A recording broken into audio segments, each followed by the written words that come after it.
Awesome. Well, hey, thanks so much, Ray, for joining me on the show. Been looking forward to chatting to you. Thanks, mate. I'm excited to be here. Yeah, awesome. Hey, I might kick off with our first question we always ask is tell me who's in your family, a bit about your family. My little family, or Mm. my the one I'm a part of. The My bigger one? Well, oh, maybe. well, I'll start with I'm one of four kids, and Yep. mum and dad came from England and Ireland. Mum was a nurse, dad Oh. was a mechanical engineer. They came over here and sort of did their thing, and yeah, I'm the youngest in the family, so I have the benefit of watching the failures of my brothers and sisters first, Mm. um, which has been great. So thanks, Oh guys. dear. Um, and then I've got I live in Sydney with my wife and my 16 or 17-month-old son. I Mm. think he's roughly now, and his name's Toby, and he's a bit of a wild man. He's at that energetic toddler stage, so I'm loving it, but it's also extremely exhausting at the same Yeah. time. But he's good fun. He's good fun. I'm enjoying being a dad. Really cool. And what do you like to do as a family to hang out and chill out, spend time together? What do you do? Yeah, definitely like being outdoors. Mm. We I love eating generally. Like our whole family loves food. My Yeah. son will literally eat. My son doesn't have any concept of too much food. He'll just keep eating and eating. Like if there's more food that keeps coming, he'll just keep eating. He doesn't really think about whether he's full. And then my wife loves eating. And yeah, Mm. we always food outdoors, being the beach. Mm. That sort of stuff is good because we both work remotely. So Mm. we're in front of computers most of the week. So when it comes to the weekend or in the evening, it's nice to love going outdoors, going out to dinner, being at the beach, and just generally getting sun and all that sort of stuff. But with COVID, it's kind of been a bit Mm. toned down. So it's we haven't been sort of we like going on like little weekend getaways up the coast, down the coast, and that sort of Yeah. thing. So yeah, that's sort of what we love doing. Yeah, very cool. And do you have any tips on balancing your sort of working hours with family? Because yeah, business isn't easy. Oh, mate, yeah, yeah, big time. I think it's yeah, it is definitely hard to balance. I think anybody can be Mm. like a hero at work, Mm. but at the expense of everything else. And I never get it perfect or anything like that, but I definitely really do value what I call the building blocks of getting Mm. enough sleep. Like I've always said that sleep's my secret weapon. Like I've for many years gotten like a lot of sleep. Like I always try to get 8, 9, sometimes 10 Oh. hours a night, and I don't. I get up early, but I also go to bed like a grandpa, Mm. super early. Like I'll legitimately be in bed like 8:30, 8:45. Oh, wow. Maybe actually fall asleep like 9, 9:15, and then wake up maybe 6:15 or 6, depending on when my son starts squawking. But Mm. but yeah, I think it's tough to balance. But for me, I'm very like a very routine person. So like Mm. I'll wake up.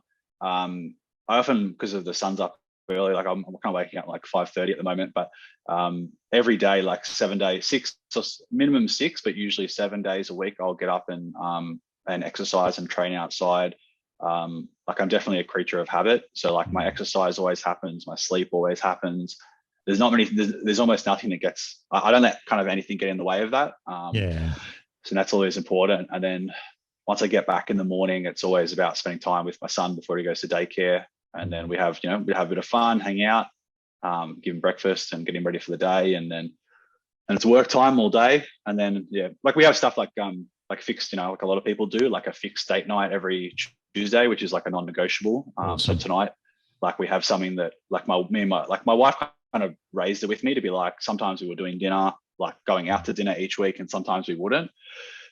And she kind of said that she would love to do it more consistently. So I was like, yep, I think that's Yeah. a very fair thing, and I think she definitely deserves that. So yeah, we made that a fixed non-negotiable, and it might not always be somewhere fancy. It might just be like a local place, but it's just like Mm. no phones. You go there, and it's actually helped my productivity. I feel, because it's kind of Mm. forced me to be like, you know what, once it hits 5 that day, especially, like we literally have a booking to go to, so Yeah. Yeah. it's helped sort of keep that in check. But yeah, no, Awesome. I think a big part of balancing stuff is what you cut out. I think when you're trying to do everything, it's hard to juggle because there literally isn't enough hours. So for me, like, to be honest, I don't do heaps of like socializing and that sort of stuff. Like, I've got a handful of close mates that I will stay in touch with, but I basically won't catch up with people for random reasons, or if, you know, acquaintances want to catch up, like, I'll just say, like, I'll literally just say like, no. So because my time, like, for me, my business and growing that is really important. My time with my family is important, and you know, fitness and all that. So like, it's a pretty full calendar. So like, something's got to be worthwhile for me to, like, I can't have sort of want to do stuff in there. Like, it has to be everything that, you know. So being ruthless about saying no, I think, is probably one of the most important things. So people make, like, I have friends that make jokes, like, not close friends, but like, just like, you know, people I kind of, we're cool with, but I don't see them regularly. And like, they make jokes about like, good luck. Like, people don't invite me to things because they know I'll say no. But like, I honestly prefer, like, I just realized that I don't, like, I hate being at events when I'd rather be doing, like, you know, building something that I want to build, or making progress on a project, or hanging out with my son, or like, I just tell them, I'm like, it's not even a personal thing. Like, I would probably like hanging out with you to, you know, to an extent, but I just I don't know. I just say to people, I'm like, I used to pretend to be like, you know, let them down softly, but I'm just blunt with them to be like, I've just got heaps I got to do, and what I want to do, and so sorry, but that's awesome. That's that's fantastic. And so, would you be able to tell us a little bit about your professional career? So you're running a business at the moment called Grow, but how did you come to do that? So at university, I met my wife, which was great. That's probably the only thing I got out of university. I love learning, but I hated university. And so I was not very engaged. I wasn't going to all the exams. I wouldn't go, like, I just wasn't showing up. It was honestly a waste of my time and money. I wish nobody, it's my fault, but I wish someone maybe noticed and said, like, what are you doing? Just quit, just drop out. I would have saved myself for probably a couple of years. But basically, I was doing marketing at uni. I ended up dropping out, and then my friend said, "Hey, I'm working at Optus in the call center. Do you want to get a job?" It was like my best friend, and I just said, "Yeah, sounds good." They were paying 45 grand, so I was like, "That's pretty good for like a new grad at that time." And I was like, "That sounds fantastic." And it was at Optus, and Optus was actually a fantastic company to work for. I actually had a lot of fun. Like, it doesn't sound like, it wasn't always the best job, but it was. I had a blast, and so I was there for a few years. Eventually moved into a marketing role that was sort of relevant to what I wanted to do long term, and then started doing like a few marketing and business analyst roles. But after a while, I would see guys in roles sort of one or two senior of my role, and they were making probably 300 plus grand a year, maybe 250, maybe 350, whatever. But like, they were making great money.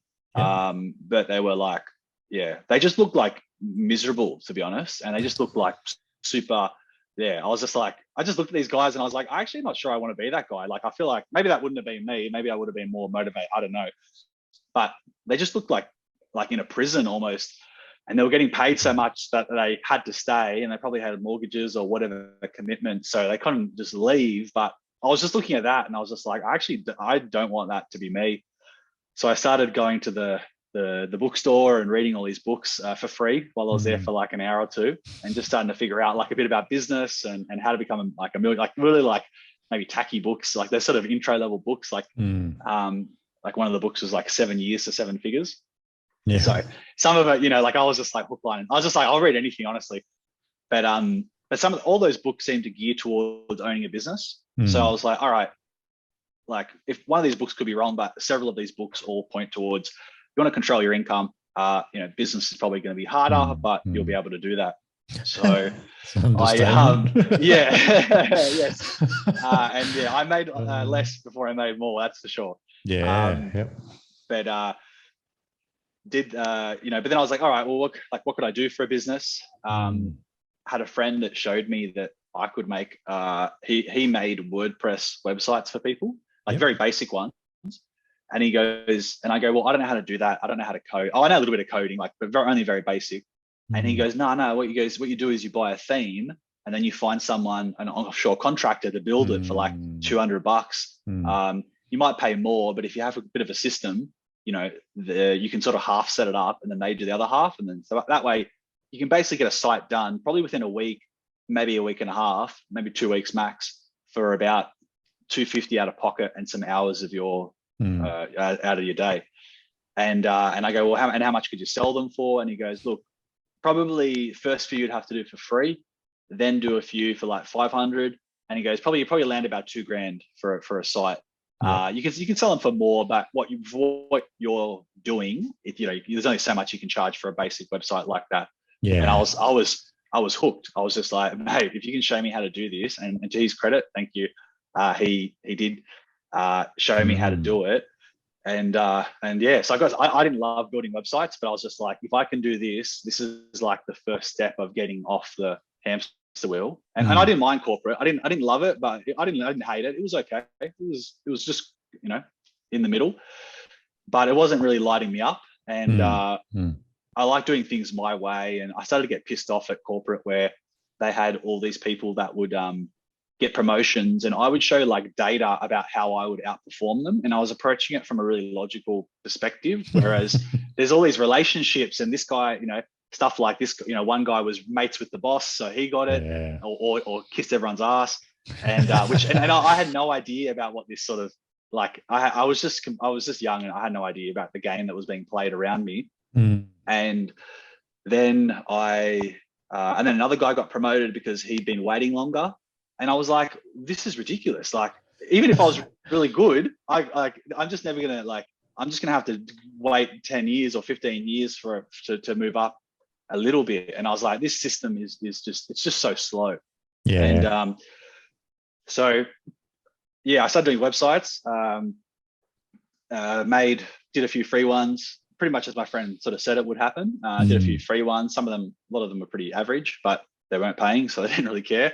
And then just kept tuning up my rates a little bit more each time. And then, but then I got to the point where I was making a few grand a month on top of my corporate money, which was good.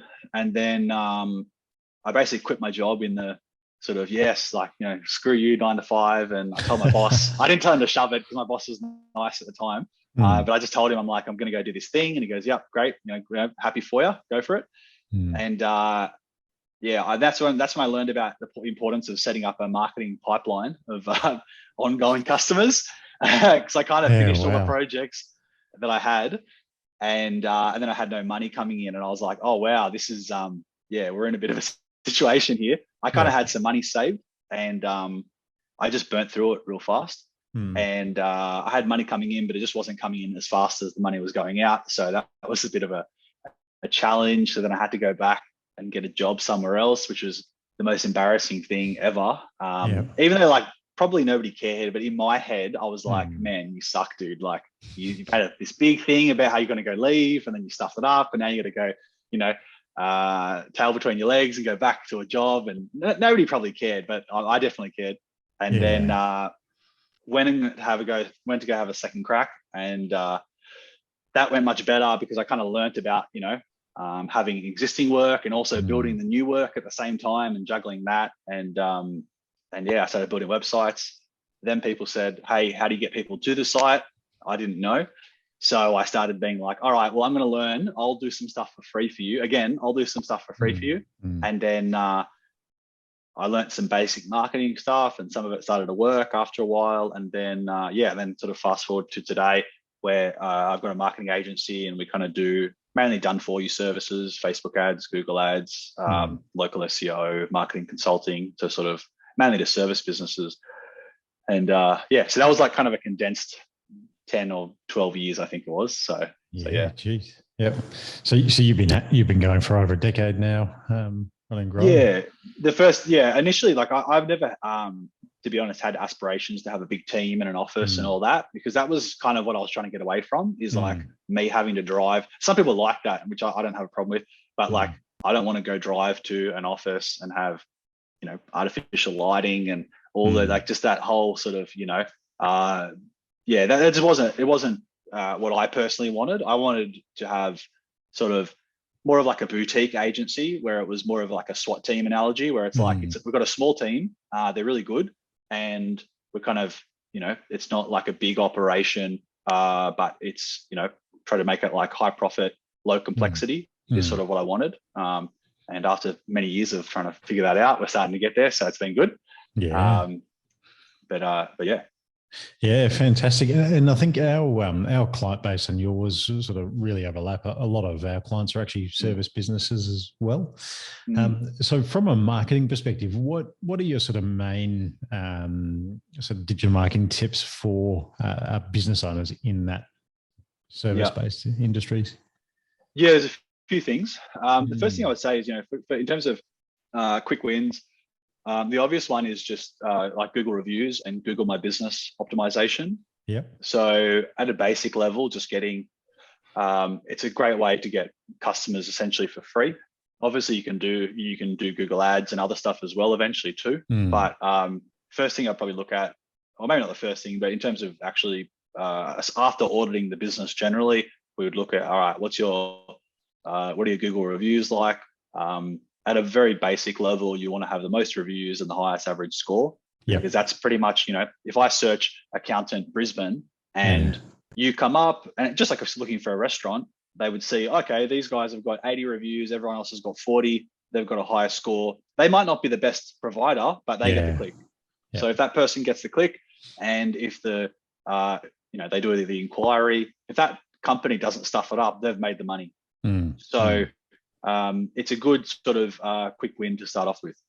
And does Google, because actually we're going through this process at the moment, focusing on reviews, but does Google rate higher people with more reviews? Is that something that Google does on its own, and then obviously our eyes track towards the higher one? Yeah, it does. It does to an extent. They've got pretty terrible, to be honest, automated filters that try to filter out fake reviews, because obviously some people artificially bump up their reviews. But it's a really poor system because it can filter out, like just last week, we had some client reviews and from very, very long-term clients, and they showed me on their phone that the review was still there on their phone, and it didn't, Google filtered it out. And it showed temporarily, and within that day it disappeared. And this is someone that had, unfortunately for me, like a really, really good, some really, really good results that, I've been working with for a really long time. Like, like it's one of the best reviews that I would love to showcase. And Google, so I've, you raise tickets with them and all this. But they're honestly not very helpful. But yeah, people that have a good or authentic, but sometimes people might leave their first review on Google ever, it might be for your business. And it's like, that happens a lot. Not everyone has a Google account. Many do, but there's heaps that don't. So sometimes they'll filter out because of that. If someone does multiple reviews, over time, it'll probably see that as more likely to be legitimate than not. So it probably will show that one. But generally I say to people, regardless of what pops up or doesn't, just keeping a steady stream, because you can get either a competitor doing a fake 1-star, or you can have, or any business that does enough volume, you might have 1,000 happy customers, but you have one person that's pissed off. Like, it's going to happen if you do enough volume. So I say to people, like, almost regardless of, some people have 5 reviews and then they get one bad one and it looks really bad on the average. And that's not an accurate reflection of how good that business is. So I always say to people, just make sure you keep them coming, get that initial buffer. So at least you've got a bit of defensibility from that one random person, and then just keep topping up. But then there's the other side of Google My Business is also just optimizing your profile. So you would probably want to establish, all right, in terms of your website, there's certain keywords that you would want to rank your site for. That applies to Google My Business as well. So if you're mentioning those things on your site, mention those keywords on your Google My Business profile as well. And the general policy is to fill out as much as possible. So, if you've got stuff like services, you've got stuff like, all the opening hours, appointments, like go through like literally every field you can find, try fill out. It won't all be applicable to you, but try fill out as much as possible. And then stuff like, images, and there's some little tricks in terms of that, but that would be the high level of getting started with that. Yeah, how good. And so once we've got our Google stuff nailed, Yeah. what should a business owner focus on then?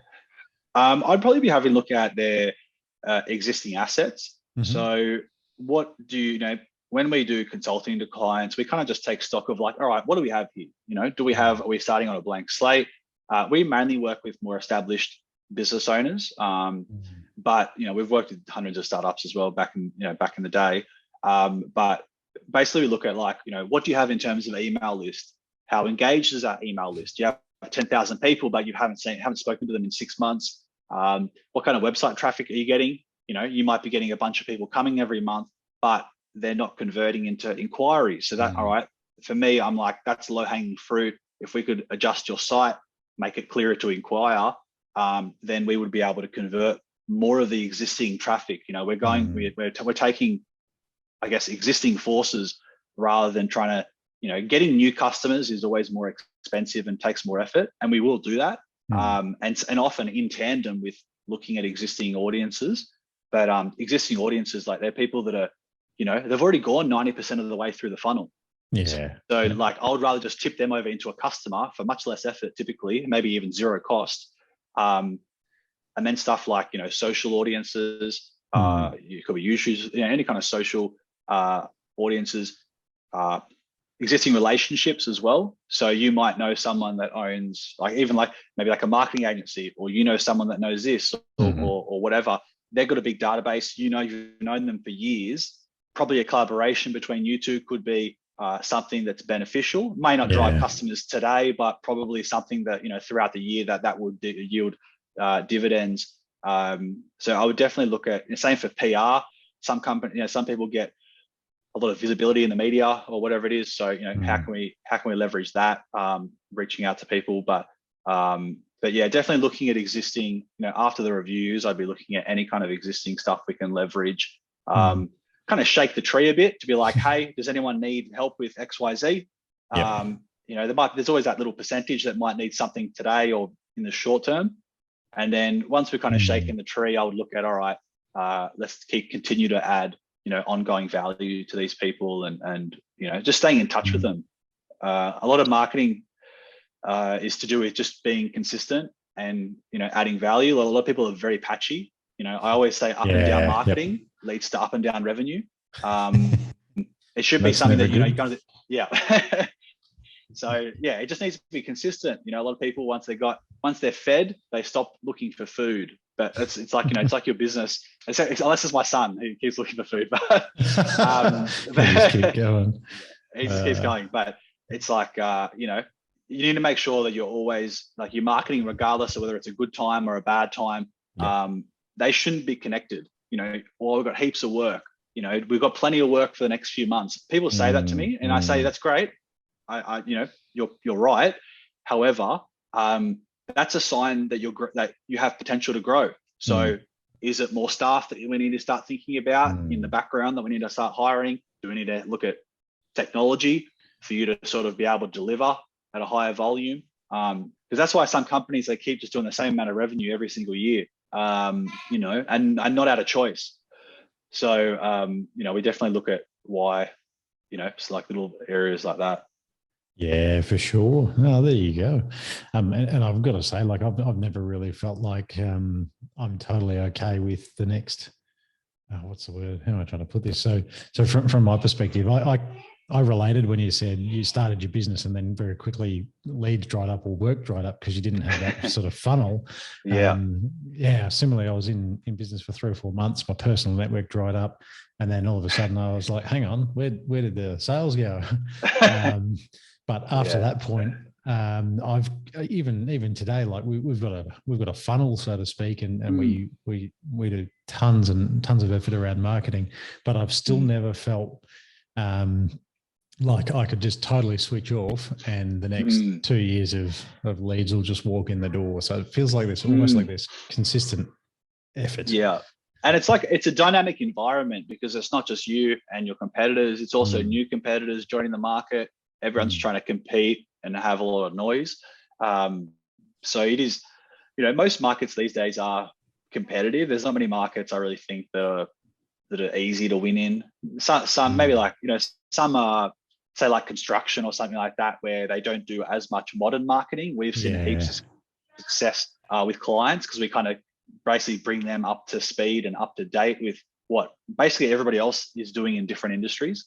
That's always an easy win. But yeah, it's something that, it needs to be ongoing. And I guess I say to people, a lot of people say, well, we do a good job, we get heaps of referrals. And I say, like, that's great. That's the basis for everybody. But, but do that and proactive, not it's not an either or. It's like all right, when you do a good job, you'll naturally grow and get customers and all that. But then also let's have an insurance policy of COVID was a big example of that. When all the word of mouth dried up for people because the market was tight, the people that already had marketing strategies, at least they knew that they could get a couple, leads here and there.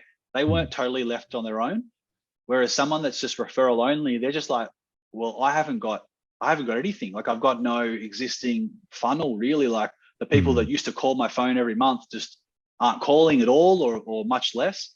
And that's the last time that, most of our client campaigns, the results get, it takes a few months to get into like you get real momentum with optimizing things. So like for them in the middle of COVID, they've got probably 6-12 months before they get a real humming campaign with a perfect cost per lead, and it's really firing. They'll get the quick wins in the first couple of months, but the real optimization keeps getting better and better over time. So if you need to be planning your customer acquisition 6 and 12 months before you need them. Basically, you're planting seeds so you can harvest later. Some people call me and they're like, they want to plant the seed today and harvest on Friday. So it's it makes it. We do our best, and there's always quick win stuff, but it's not a good way to approach it. Just stressful for no reason. Yeah, there you go. And then the other questions I've got are around like Google ads and Facebook ads. Like I've heard of war stories in that space.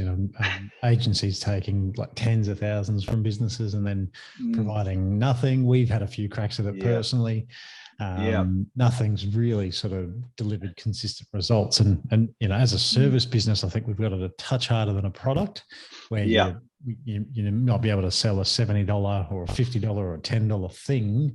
We're trying to sell a relationship, and could be $5,000-$10,000 a year in services. So how do you approach ads, like paid traffic for service businesses?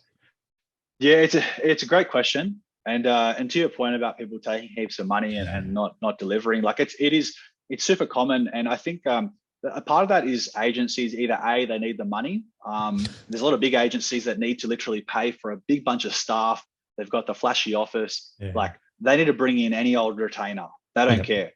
And I guess that's for me. I've always felt that's one of the biggest strengths of my business is I don't need to take on anybody, and I don't take on anybody. And it's not even to be like act exclusive, but just for the fact that, one, I don't want to work with people that I either don't like or I don't naturally gel with. Or I don't feel like I could get them results, or I feel like I could get them results, but it's going to be significantly harder than our usual bread and butter. That's one thing I've really been focusing on the last 2 years, is not saying yes to save people necessarily. Some people come with really, like, I'm a problem solving sort of person, like that's my personality. But these people aren't the money that I would make in profit from them and the hours that I would take. They'll be amazingly happy when I fix it. But for me, I could have had maybe 2 or 3 other people that paid, I could have made 3 or 4x the money with just, bread and butter, more standardized clients. But to your point about advertising, I think it's definitely, a lot of people are trying to go for quite a direct sale as well. I think with really recently with Facebook ads, it's been quite turbulent. Facebook's stock price dropped like 25% in a day the other day. And I actually think that Facebook is, they might bounce back, but I reckon if this metaverse bet doesn't pay off, they're in serious trouble, because 98%, it's a bit of a tangent, but 98% of their revenue is based on ads. Ads, the quality of ads tracking is a lot worse these days. Yeah. So all the advertisers are flying a little bit more blind than we used to, because say we get 10 conversions, we used to usually get reported on 8 of them, for example. It wouldn't be 100% perfect, but we could make our decisions on how to optimize. We had enough data to work with.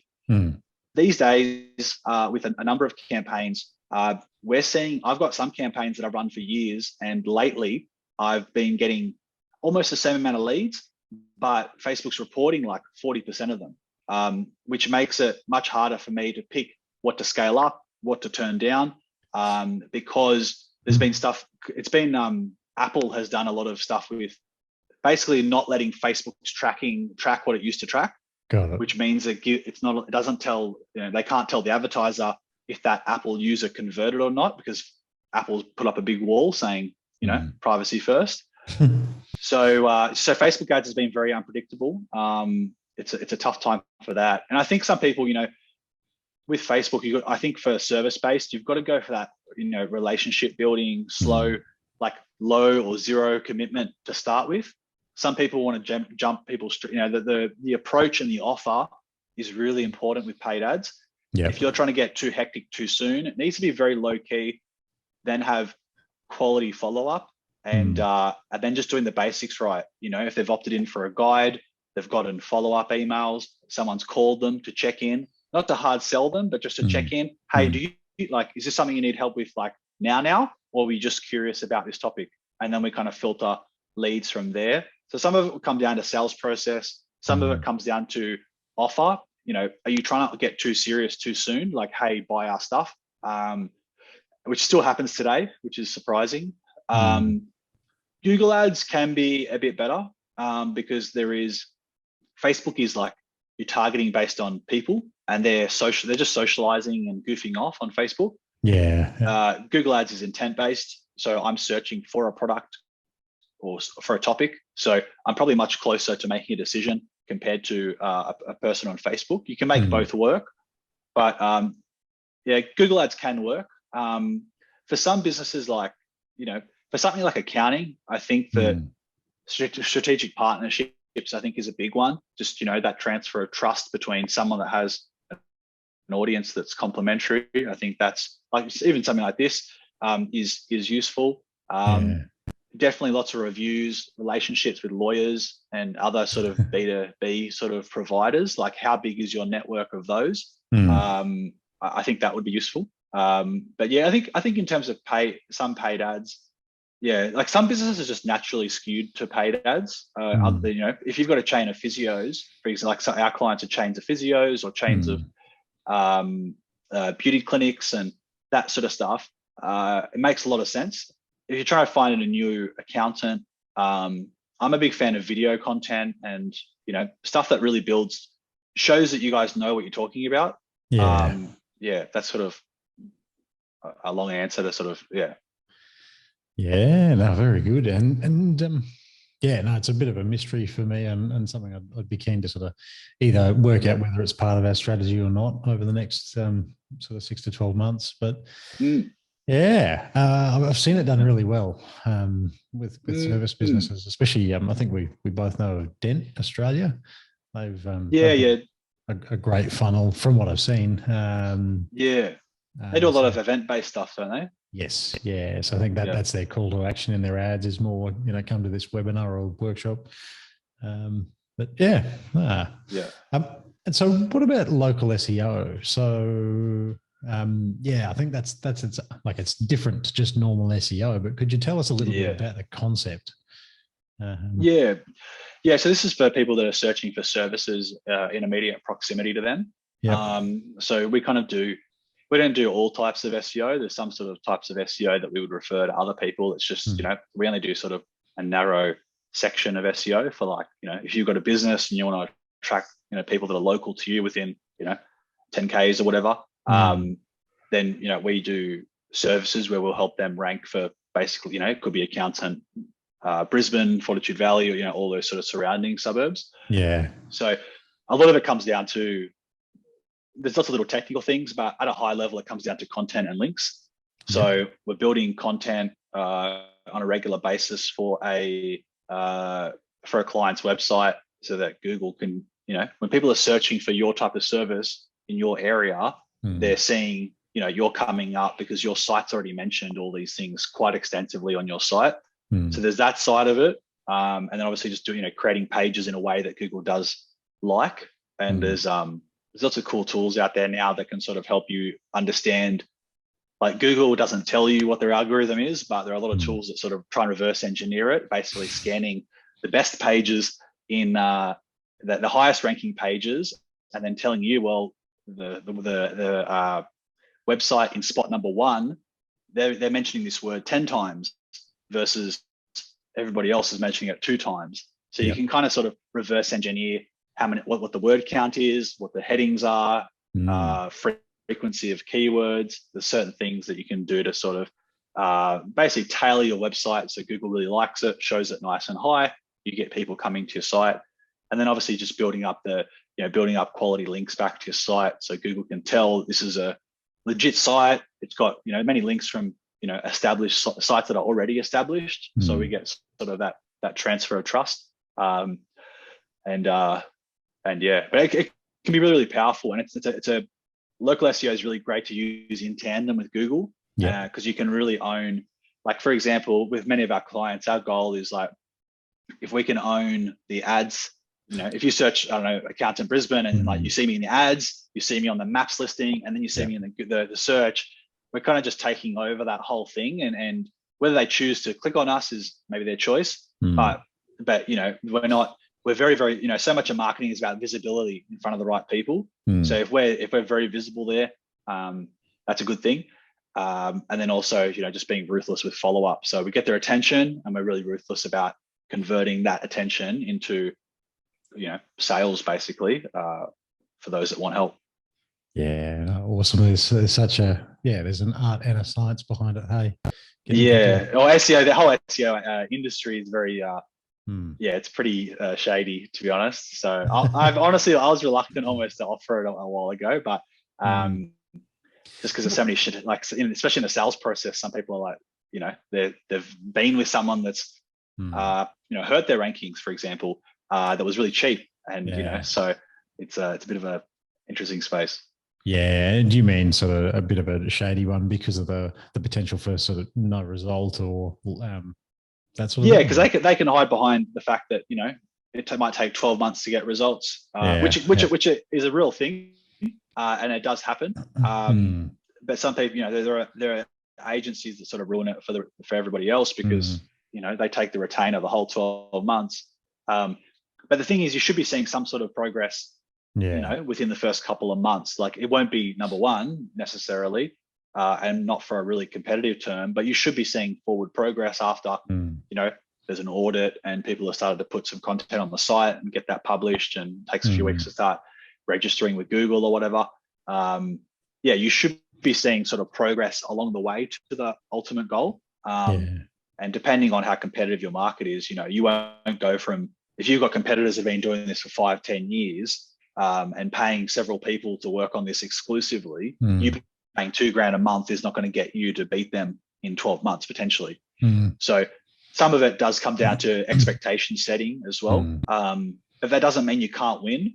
It just means that we might not win at the big hero keyword. We need to go for maybe some long tail, less common keywords that they don't bother putting effort into. And that gives us an opportunity to rank for some stuff that can get us results, but they don't bother with. Yeah, no, very cool.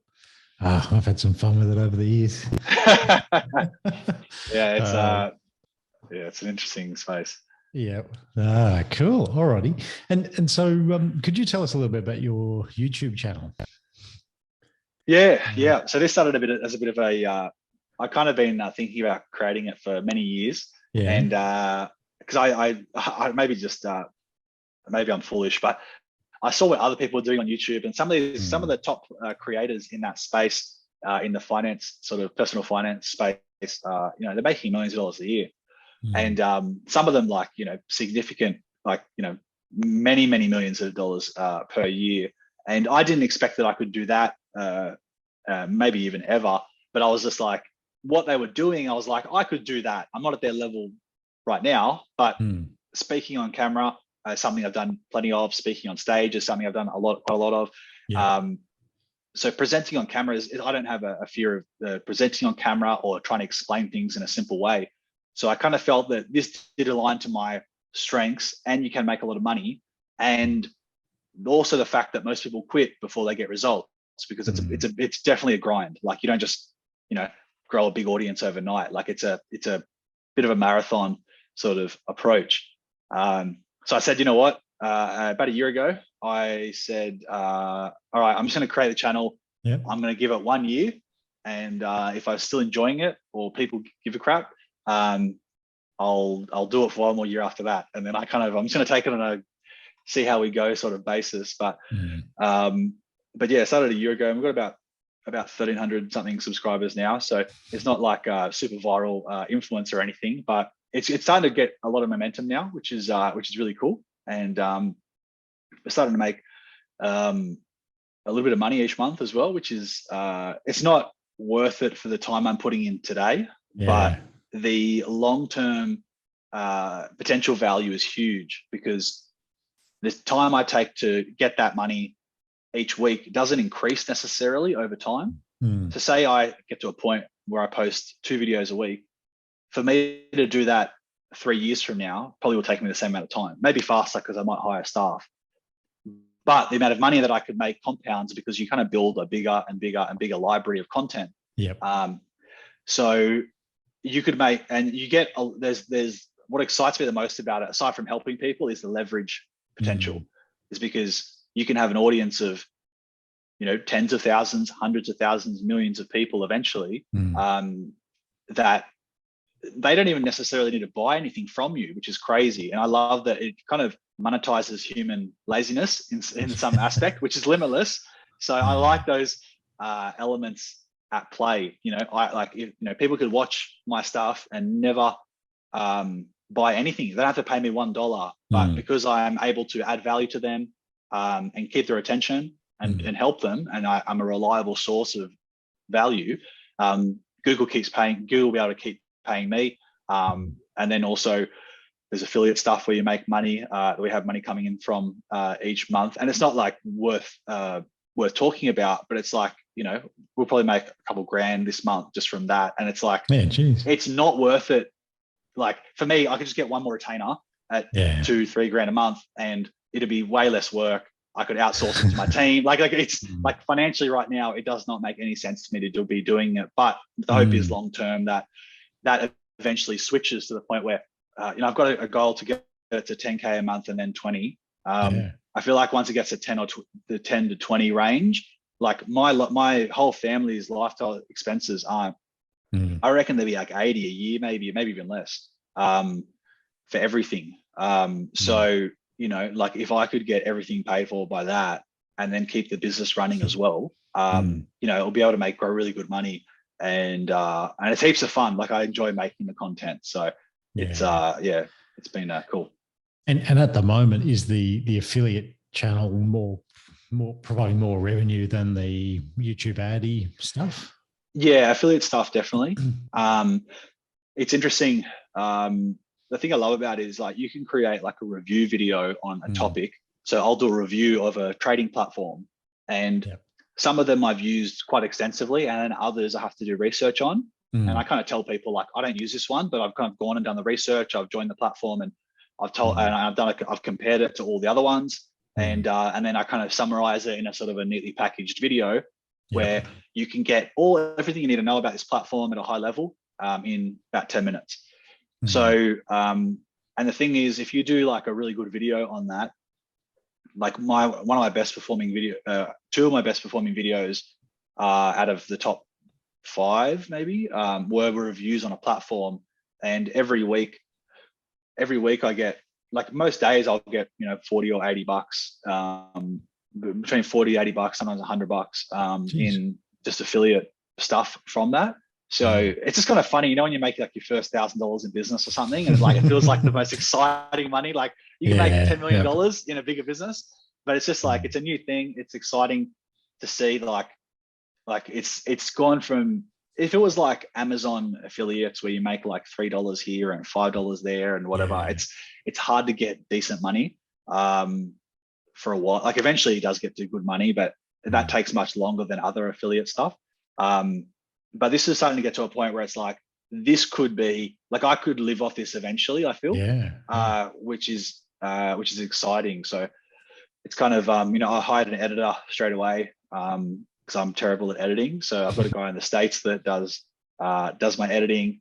So it's, it's just, it's been fun. It's been very enjoyable. Yeah, no, very cool. I've seen quite a few different people over the years, especially the gaming channels. Geez, they occasionally jump on them, and the production is off the charts. But look at the subscribers, and they'd be making 20 mil. Oh, totally. And the interesting thing about personal finance as a niche is they make the most money per 1,000 views. Oh. So because how much you make from Google depends on basically how many advertisers want to reach those types of people. So if I'm looking at videos on, so you see all those ads for like Plus 500 and all those trading platforms. They're spending like large amounts of money trying to reach people that are interested in those topics. So if I'm doing videos about property or doing videos about ETFs or I don't really do trading videos necessarily, but like I do reviews of investing platforms to be like, these ones have good fees, these ones are crap but really clunky. But I like all that sort of content. It's pretty much the highest paid niche, because if you do like 1 million views on a prank channel, you don't get paid. Yep. You get paid nothing, because one, nobody wants to have, like, there's no business that really would want to have, like, there are, but there's way less demand. Like, it's not really doesn't make sense.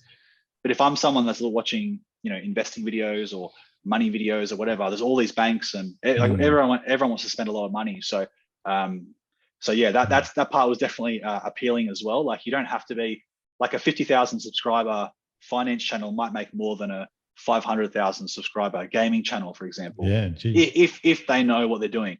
So, there's a lot of income potential if you can stick with it, but it's hard to stick with it because it's a grind. Like, I went months without getting, like, I actually almost raised a support ticket with Google because my subscribers was at 38 for like 2 weeks. I was like, I actually think something's wrong with my account, and nobody was subscribing was the actual problem.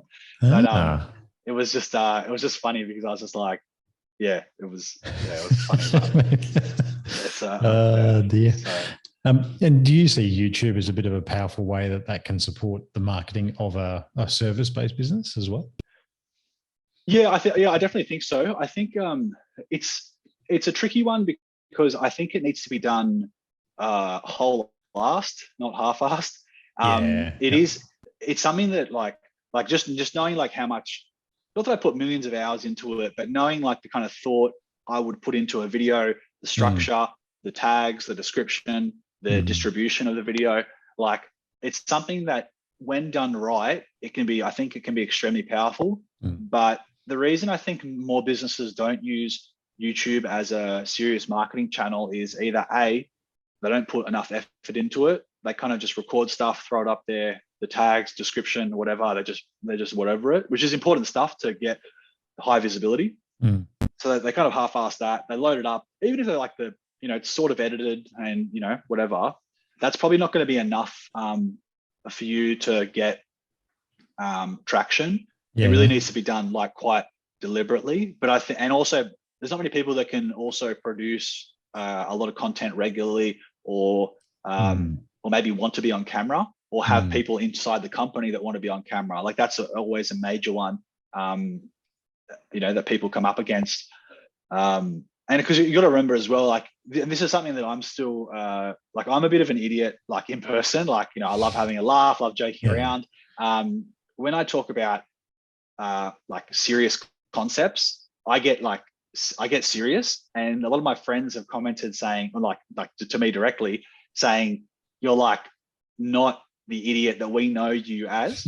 So, and it's an interesting. Nice. I love the honest feedback. This is I much prefer that.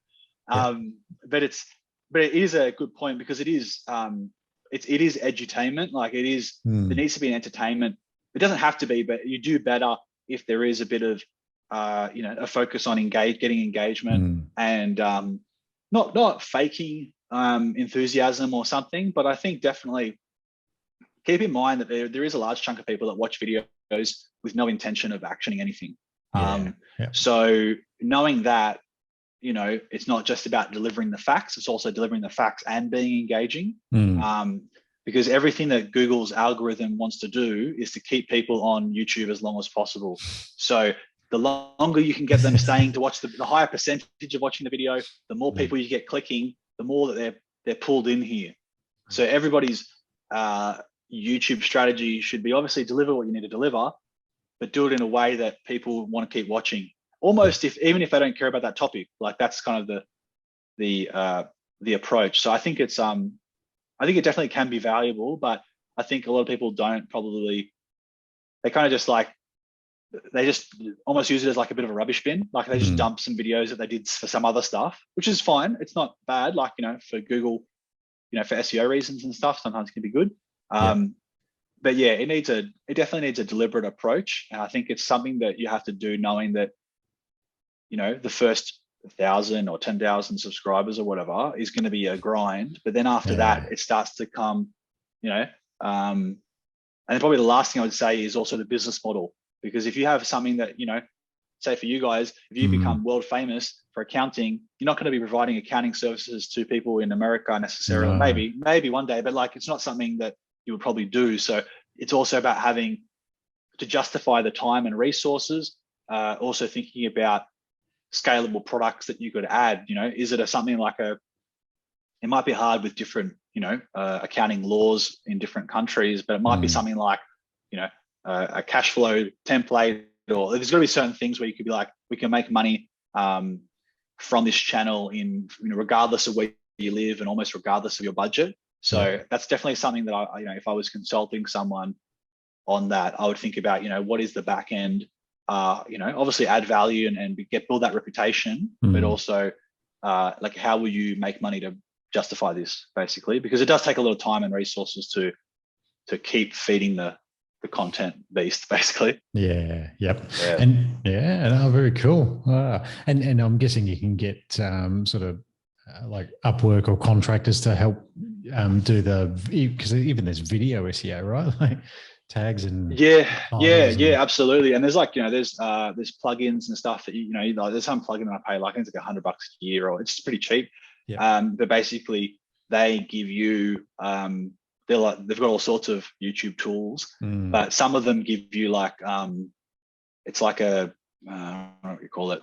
It's like a tag explorer. So basically, you know, if I'm doing a video and I want it to show to as many people as possible, you can actually type in certain keywords and it can tell you that, hey, this keyword scores quite high on volume and quite low on competition. So this is a really, really good keyword for you to target because you might actually get a lot of traction because, you know, that's the holy grail. And then other ones, they might be low competition but low volume. So yeah, you might rank for it, but nobody searches it anyway. But it gives you a good idea of like, you know, you might do a video about topic A, but everybody's searching for that sort of stuff, really using, you know, it might be instead of real estate, they might be using the word property. So just knowing, you know, using little tools like that can help you get more out of the same content that you've already gone to the effort of making. But you can sort of find out, all right, this is how people search for this type of topic. I'm going to adjust my title to sort of obviously try and get the click, but incorporate keywords that this is how people, you know, you try and match your stuff to what people are looking for as closely as possible. So that way, you know, because it's like content's time consuming. So making sure that you optimize every upload is just to make it worthwhile. Yeah, for sure. Oh, very cool. All righty. Well, hey, I really love you sharing all your knowledge around this stuff, and it's a topic I love talking about too, and understanding more. It's such a deep area and ever evolving. But what would you suggest if some of our listeners are keen to sort of have a chat to you or your team to get your perspective on if you could help with their marketing? What's the best next step they could do? Yeah, so you can just go to groe.com.au, so groe.com.au. Just fill out the form on the website, and then we can have a chat. And then we're kind of pretty, you know, I'm pretty laid back, so it's not the case of it's no like high pressure sales thing or anything like that. It's not my jam, but just, you know, we just typically just have a pretty open chat about, you know, where are you at now, what would you like to achieve, and I'll kind of, I'm always happy to share, even if you sign up with us or not. I don't care. Happy to sort of share like my thoughts on how I would approach increasing the numbers, whether it's getting more leads or converting the existing leads better. But our focus is always on making money for the client. We don't deserve your money if we can't make you money. That's sort of our focus, and then also with the personal finance stuff, if you're interested in any of that stuff, whether it's making more money, investing, basics of investing, not personal finance, not finance advice, official, not licensed, to be clear. It's just if you just type in my name or at Ray Cork, at RAYCORC, you can check that out. We do videos every week, so perfect. Always good fun. Awesome. We'll pop those links in the show notes as well if you want to check those out. But, awesome. Thanks again, Ray. Awesome to have a chat. And mate, good to catch up. We'll have to next time I'm up your way, mate, I'll have to pop in the office or say good day or do coffee or something. Yeah, absolutely. Come and hang out for a bit. I've got to come hassle Riz as well. I'm overdue to come hassle Riz. So he needs a hassling. Alrighty, well, thanks again, and I'm sure our listeners will get tons of value out of that. But we'll talk to you soon. Awesome, thanks so much. Thank you.